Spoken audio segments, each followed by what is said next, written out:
My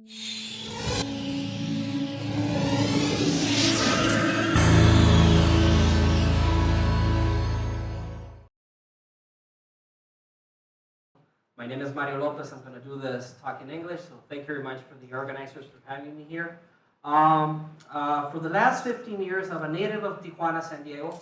I was born in both cultures, two countries, two languages, and for me it's normal to go back and forth along the border as it is for many of us. 50,000 people in this community alone cross the border every day, so there's really no border for many of us. For those of us who have legal reasons for crossing the border, there's no border. And that's the same along the US-Mexico border. So what I'm going to talk about today is some of the realities about the border economy, some of the realities about the border states, and a little bit of imagination of what would happen if we think of different ways about the border. So this is why I put, think frontera, piensa border. We need to think about new ways of our relationship with the border. So first of all, I'll start with strong premises and just bear with me and go along with me, okay? This is the imagination part. So what I want to propose to you today is that we are seeing the birth of a new country. It's a country that I'm going to call it a Mexico. I didn't invent this term. There's a writer who wrote a book about border issues and the negative aspects of the border. Actually, this is the title of his book, but we're going to take it for today for our example. And we are living in the most economically, socially, culturally vibrant area in the world.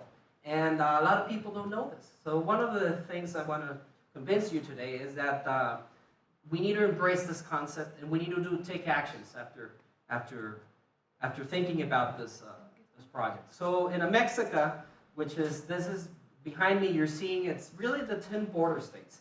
The 4 US states along the border, together with the 6 Mexican states. This is our new country. We're going to call it a Mexican.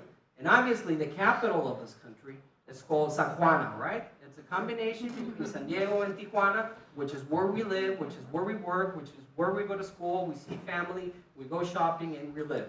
So San Diego, Tijuana, this is the most important cities, twin city projects along the border, and that's where we live right now. So for me, I would suggest to you that we say that the capital of Mexico is San Juana, and it's established in 2012, which is this year, because today we're going to hopefully come out of this room creating a new state. So Mexico by the numbers, and these are some of the number crunchers. I'm not an economist by profession, I'm a historian, but I did some of the number crunching that not a lot of people have done in the past few years.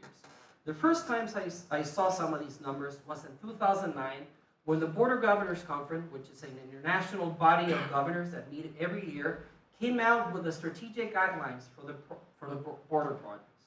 And they were the ones who first added the GDPs of the different border states along the border, summed it up, and put it together with other countries' GDPs, right?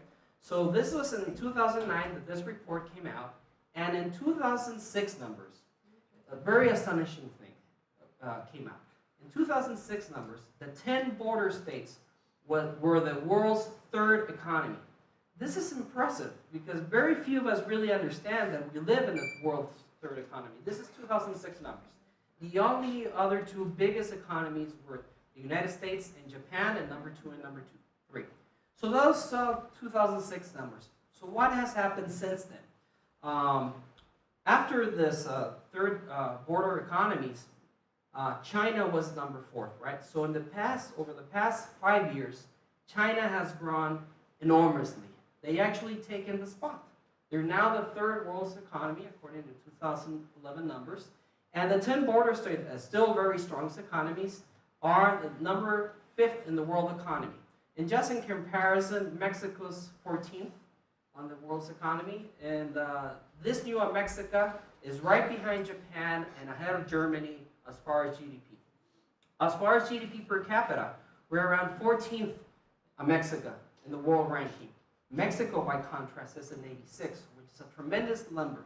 And I'm putting Mexico on the side just so we have a good comparison of where this border region is compared to Mexico. Population-wise, if we sum up the population of Mexico, we're the 13th most populous country in the world. Mexico is 11th. We're just behind Vietnam, and ahead of Vietnam, Germany, and France. And as far as the languages, the most spoken language is English, but obviously Spanish is the second most spoken language, right? So after Mexico, this new Mexico would actually be the second most populous country where people speak Spanish, which are around 78 million. This put us ahead of Spain, just behind Mexico. So these are some of the numbers. So in talking about who actually took our place, China, I'm going to talk a little bit about why and how that occurred and what lessons can we draw from China. So China, it's a nation state. It's a communist socialist nation. It's been around in the current political situation for about 50 years. They're just doing their change of minister as we speak, and it's divided up in provinces. And China has done an enormous effort of economic growth, economic change, economic mobility. And we've heard about this. It's been spread out in the media. It's very well known, but we don't exactly know, or a lot of people don't really know, what are the key issues that they made or key changes in their policy back in the late 70s. They actually got them where they are right now, and that's moving them onwards. So I'll talk a few things about that. So these are sort of the very modern images that we have of Chinese cities, right? Very modern. This doesn't look like the developing world. It's actually look like the first world, because there's actually first world cities in China. And on the top left, you'll see we have Beijing, we have Hong Kong, we have Shenzhen, and we have this enormous creativity, this enormous amount of investment is happening in these cities. They changed the way they did their economic development from their 5-year structural programs to actually opening the doors up to private investment. And it's made a change, right? So this is sort of the image, at least I have, of China when I think about the cities. And this is the image, in general, I have about the economy in China, right? As I mentioned, for the last 30 years, the economic output of China has been an average of 10% annual growth.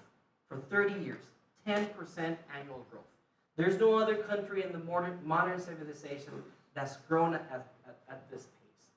And I want to contrast this to our Mexico and to the image that the world has, and we have ourselves about Mexico, right? So, this is the image that comes to mind, especially because of the media, right? We have the image of the border, of a fence, of a desert. That border both joins us and divides us, but it's a border that's a reality for political, economic, and security reasons. We have an image of wait times of people waiting to cross back and forth between our Mexico, right? This is something that's been historically a problem, but in the last 10, 12 years after 9/11, it really became a situation for our citizens. Crossing the border, it's a pain in their lives, and it adds to the economic downturn of the border communities. It doesn't make us competitive, and it's something that we live with. And also deaths along the border. The amount of undocumented immigration across our countries, across our Mexico, has been very hurtful, because there's hundreds and hundreds and thousands of families members who have perished over. So this is sort of an image of Mexico that's being portrayed by the media in the last couple of years that we need to have in mind as to how we can change that. So China, again, that's very modern, sophisticated first world, and then we have our Mexico. This is an image that I put because for me it's a powerful image, and at the same time it's a very sad image. Why is that so? American news shows, reality shows, there's all types of them. They started broadcasting this show on National Geographic, which is an enormously great institution, called Border Wars, right? Are we living in a war zone? You be a judge of that. My impression is that we're not. I live a very happy life along the border, as many millions of us do along the border. But yet, certain problems that we've had in the past are being highlighted by the media, and shows like this obviously don't help, right? So this show is based on policing along our border, right? We don't have a show about people crossing the border to work, to go to school, about the business opportunities along the border. We don't have a show about the millions of goods and trucks and commodities and merchandise that cross the border every day, being built in Mexico, being built in the United States that go back and forth. We don't have shows about that. This is the type of shows because of ratings, right?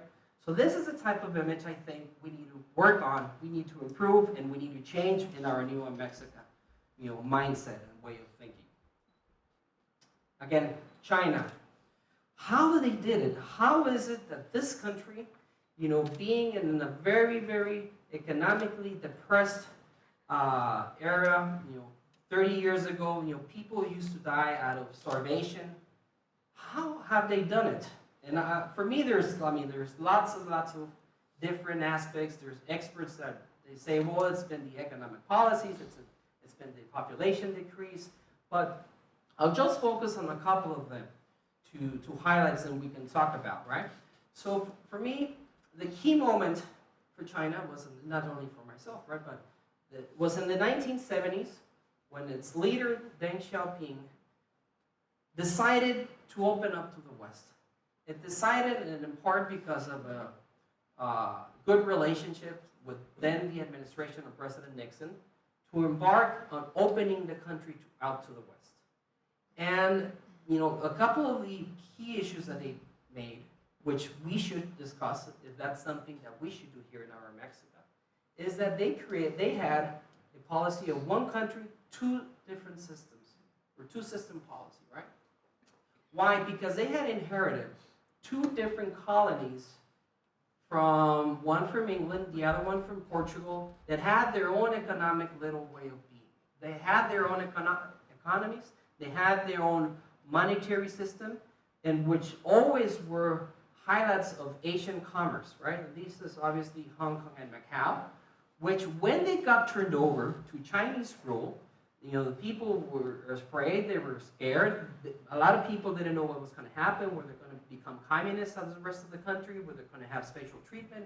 And in fact, at the end, they did have a special treatment. Why? Because they were left alone in certain economic terms to go amongst themselves, promoting economic development in the way they were doing it for the past 100 years.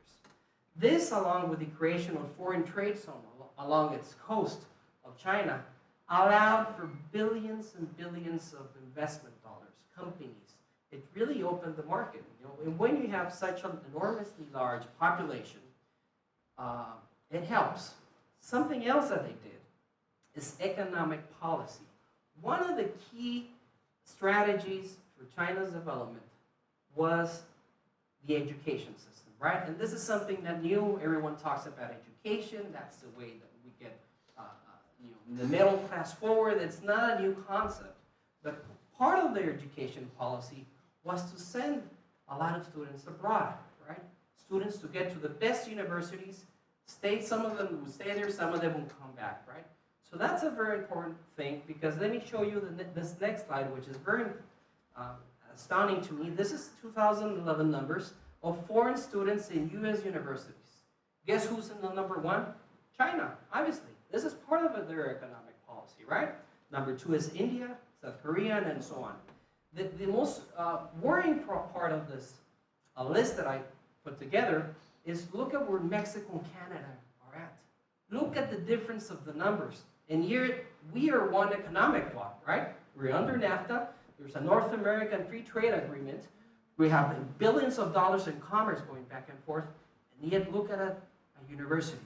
This is one of the economic, I think, opportunities that nobody's really looking at. This should be one of the policies in our Mexico, to get people to go back and forth to study, right? Just look at those numbers, massive. And I put here even the 11th, which is Nepal, just because comparison. Look at Nepal having 10,000 students come to the U.S., Mexico having 13,000, and Nepal is just not even 1/10 of the population of Mexico. So I see this as an enormous opportunity in our new country called Mexico that we need to embrace. And just to highlight one of the states of our Mexico, California. California, since the 1960s, they did a major master plan on economic development based on education. And because of that, they have the best public school university system in the world, right? They have over 40 federal research R&D labs, 23,000 patents. This is 2009 numbers. #1 rank in technology companies. We all know California's economy is based on high technology. It was based in manufacturing, some agricultural, but it had to do with the university systems, based on two systems. It's called one state, two system, the policy. You have the UC system and the California state system. Over 300 colleges, 270,000 students. So this is just an example of the opportunities that are there that we haven't reached. I want to put this, this image, which is funny for me, funny and sad at the same time, right? This is an image taken at the 2009 Board of Governors Conference. I was there, I saw this, it was very amusing, we all had a laugh, but at the same time it's something sad, because these are the governors over states over Mexico, right? And when they meet once a year, instead of really looking forward and agreeing on what are the next steps to put this Mexico forward, it's a photo op, right? So this is something that I think we need to get away from, and we need to do new steps. So what I would propose to do for you, that we do today, is actually 3 actions to move forward. 3 specific actions that hopefully I convince you that we can do. So the first of them is that we agree on the creation of a new state, a new way of looking at their border called the Mexico. And if you agree with me, I'll have petition outside that I'm going to have you sign, and we can start this process. The second of all is that we create a new vision for the border. A new vision means not only creating a state, but how are we going to manage the border? How are we going to collaborate amongst themselves? And I propose 2 strategic actions on how to base that collaboration. The first of all is finding out new institutions, a way of linking each other, because the way we are linking in Mexico right now doesn't work. We have 10 different health systems, education systems, judicial systems, political systems, and that we based it on education and on the exchange of a lot of exchange students going back and forth. So thank you for your time. I hope we can start with these actions, and thank you very much for your attention.